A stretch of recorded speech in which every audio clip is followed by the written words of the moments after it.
జనసేన చాలా కీలకంగా ఓట్లు చేయకుండా 98% స్ట్రైకింగ్ రేట్ ఉండేలాగా ఎక్కువ స్థానాలు తీసేసుకొని ఎక్స్పెరిమెంట్ చేసే కంటే కూడా తక్కువ స్థానాలు తీసుకొని రాష్ట్ర ప్రజలకు ఉపయోగపడేలాగా ఈరోజు నేను చూస్తుంది కూడా రాష్ట్రాన్ని ముందు ఒక గాడిలో పెట్టడం, పార్టీ ప్రయోజనాలను దాటి వ్యక్తి ప్రయోజనాలను దాటి రాష్ట్ర ప్రయోజనాలను దృష్టిలో పెట్టుకొని 2014 నుంచి మనం నలుగుతా ఉన్నాం. 2019కి ఈ అరాచక పాలన వల్ల ఇంకా నలిగిపోతా ఉన్నాం.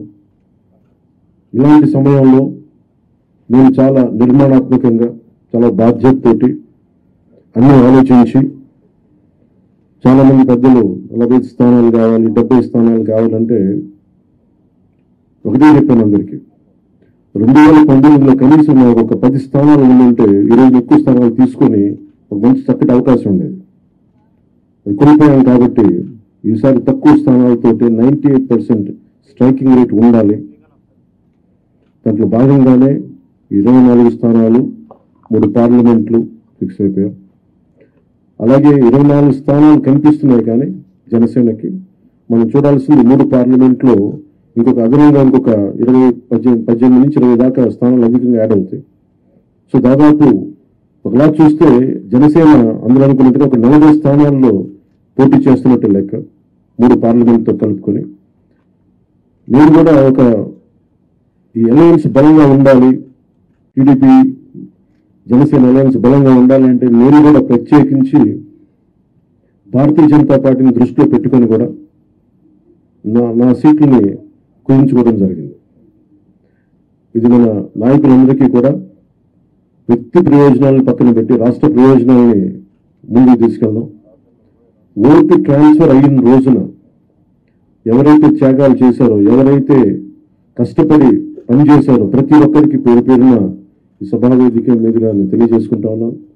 ప్రతి ఒక్కరికి మీ ప్రతిభతోటి, మీ సమర్థతతోటి, మీ అనుభవం ఎలా ఉందో దానికి తగ్గ ప్రతిఫలం ఉంటుంది భవిష్యత్తులో. పదవులు మన ప్రభుత్వం స్థాపించిన వెంటనే ఎలాంటి పదవులు మీ సమర్థతకి, మీ ప్రతిభకి తగ్గట్టుగా ఖచ్చితంగా మీకు అండగా ఉంటామని తెలియజేసుకుంటూ, ప్రతి జన సైనికులకి, ప్రతి వీర మహిళలకి, ప్రతి జనసేన మద్దతుదారులందరికీ కూడా మన ఓటు టీడీపీకి వెళ్ళటం ఎంత ముఖ్యమో టీడీపీ ఓటు కూడా మనకు రావడం అంతే ముఖ్యం.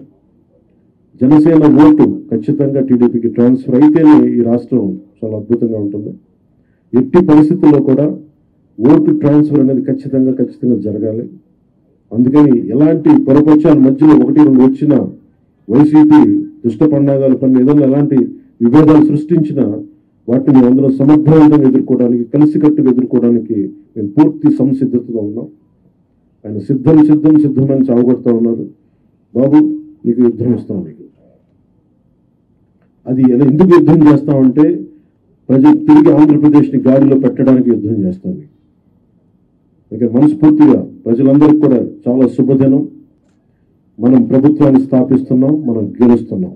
జై జనసేన, జై టీడీపీ, జై హింద్.